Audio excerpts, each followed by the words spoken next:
నమస్కారం దుర్గా కుమార్ గారు.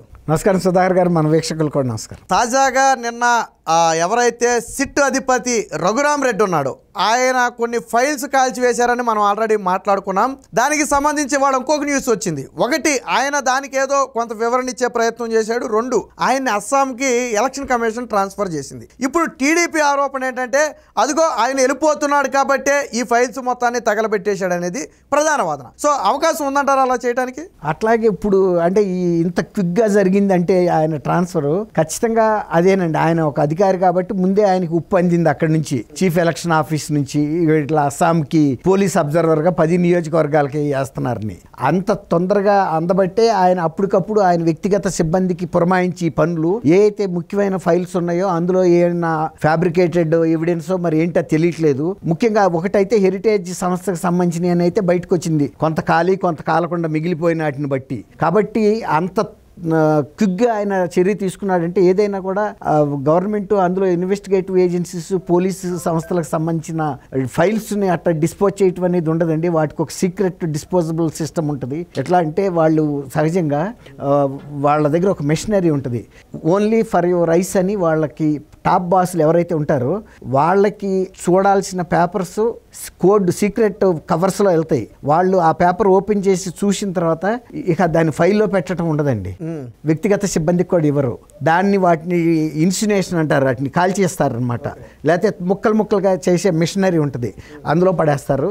అప్పటినే అది నాశనం అయిపోతుంది. అంతే తప్ప అది దాయరు, only for your eyes only. ఎవరికైతే అది ఉద్దేశించి వెళ్ళిందో ఆ కవరు, అది కవర్ ఓపెన్ చేయటమే ఆలస్యం. అట్లా ఒక సిస్టము కాన్ఫిడెన్షియాలిటీ ఉంటుంది గవర్నమెంట్ పోలీస్ ఏజెన్సీస్లో, మరీ దర్యాప్తు సంస్థల్లో సిబిఐ కానీ, ఎన్ఐఏ కానీ, ఈడీ కానీ, విజిలెన్స్ కానీ, ఎన్ఫోర్స్మెంట్ కానీ, వీటన్నిటికీ, లేకపోతే అత్యున్నతమైన పోలీసు డీజీపీ ఆఫీసుల్లో కానీ, ఈవెన్ ఎస్పీ ఆఫీసుల్లో కూడా ఉంటాయి ఇంచుమించుగా. అవి అతి రహస్యమైన అంశాలని అక్కడతోనే వాటిని క్లోజ్ చేసేయాలి. వాటిని మళ్ళీ ఫైళ్ళని తీసుకెళ్లి బయటకు పంపించి కాల్చేంత పరిస్థితి ఉండదు. కానీ నిన్న అంత తొందరగా ఆయన వ్యక్తిగత సిబ్బందిని పురమాయించి చేసినప్పుడే నాకు కూడా ఇవాళ అనుమానం వచ్చింది.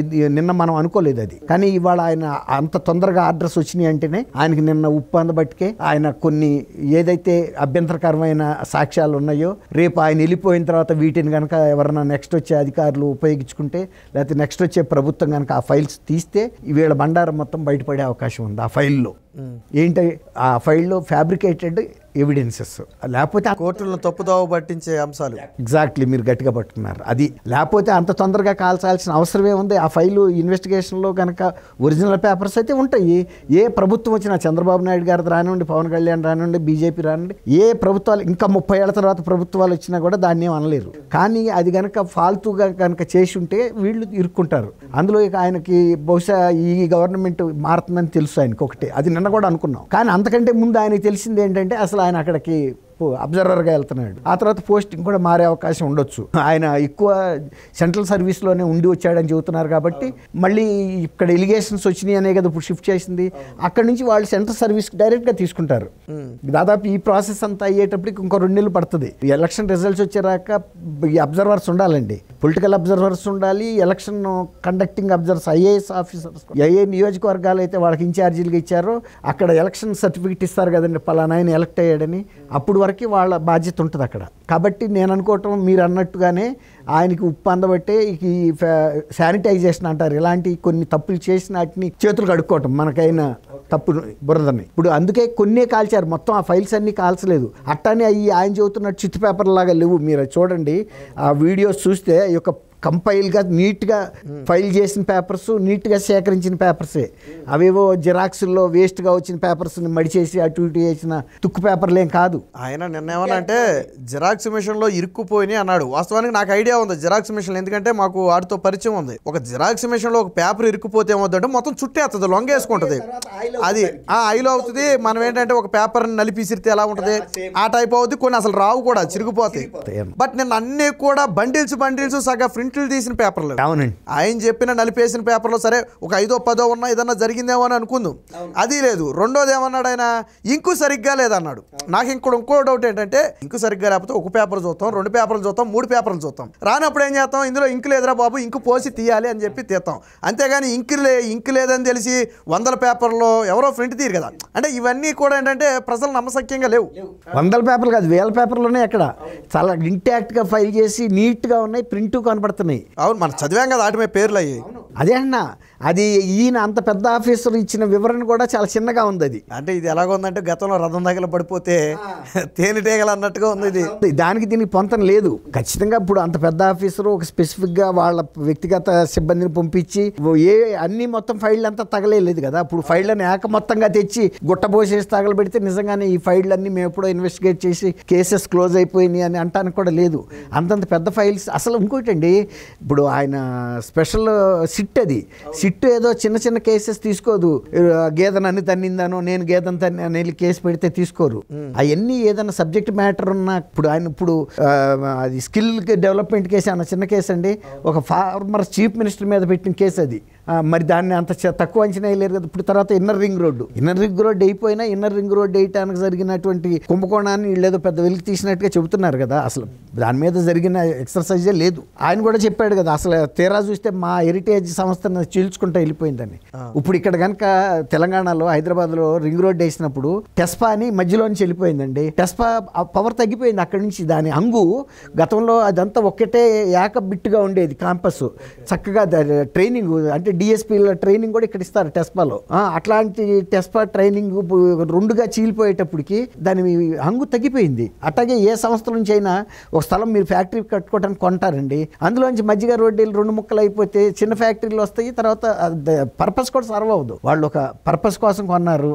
అట్టా ఇది ఇవాళ చూస్తే ఆయనకు ముందుగా ఒక ఉప్పు అందటం వలన తను చేసిన ఏదైతే ఈ ఇక్కడ ఫ్యాబ్రికేషన్ డాక్యుమెంట్స్ ఉన్నాయో వాటిని కాల్చారనే అభిప్రాయం ఎవరికైనా కలుగుతుంది.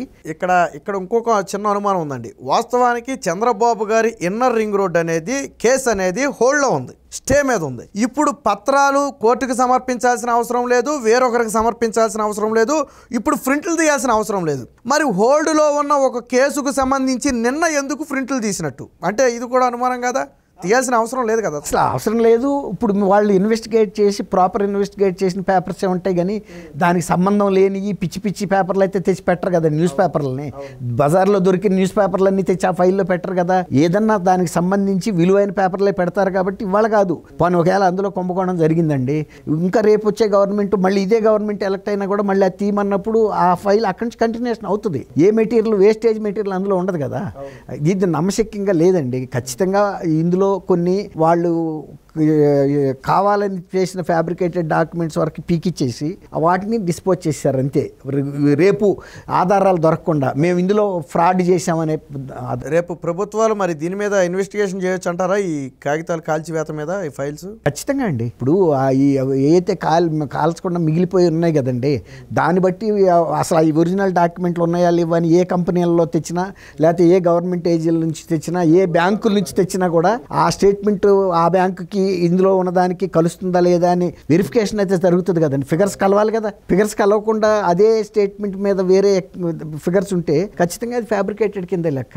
ఇప్పుడు అధికారి మీద ఒక అంత డిఐజీ స్థాయి అధికారి మీద ఇది వచ్చినప్పుడు ఎంతో కొంత ప్రైమా ఫేసీ లేకుండా వాళ్ళు ఇంత క్విక్ యాక్షన్ ఎందుకు తీసుకుంటారండి? కాబట్టి నిన్న జరిగిన దానికి దీనికి ఒక లింక్ అయితే కనపడుతుంది. నేను ఇంకో బలమైన కారణం ఏంటంటే పాపం ఈయన ఐపీఎస్ ఆఫీసర్ అని కూడా మర్చిపోయి పచ్చ పత్రికలు అంటూ ఒక ఓడ్ అయితే వాడటం జరిగింది. పచ్చపత్రికలు అంటే రోజు వాళ్ళతో పాటు కలిసి తిరిగినప్పుడు ఇదే వస్తాయి కదండి. అదే రాజకీయ అంటే వైసీపీ నేతల ముందు మాట్లాడే మాట అదే అలవాటు ప్రకారం వచ్చేసింది. వాళ్ళు ఇంటర్నల్ గా మాట్లాడుకునే మాట.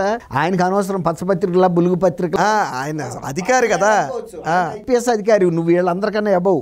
నువ్వు పచ్చపత్రికాడికైనా పనిచేయాలి, బులుగు పత్రికాడికైనా పనిచేయాలి, లేకపోతే కాషాయ పత్రికాడికైనా పనిచేయాలి. నీకు అనవసరం. ఇప్పుడు నువ్వు ఒక చేప లాంటి వ్యక్తివి, నీకు నీళ్లు అంటవు, నువ్వు నీళ్లలోనే ఉంటావు, నీళ్ళు అంటావు. కానీ నువ్వు ఆళ్ళలో జరిగే ఆ పసుపు నువ్వు కూడా పూసుకున్నావు, అది పసుపు బులుగు పూసుకుంటున్నావు అంటే నీ మైండ్లో కూడా కొంత ఉంది పార్టీలకు సంబంధించిన విషయం. అట్లా కొంతమంది అధికారులు కావాలని తెచ్చి చేసుకుంటారండి ఇట్లాంటి. వాళ్ళ స్థాయికి తగ్గ పనులైతే కాదు.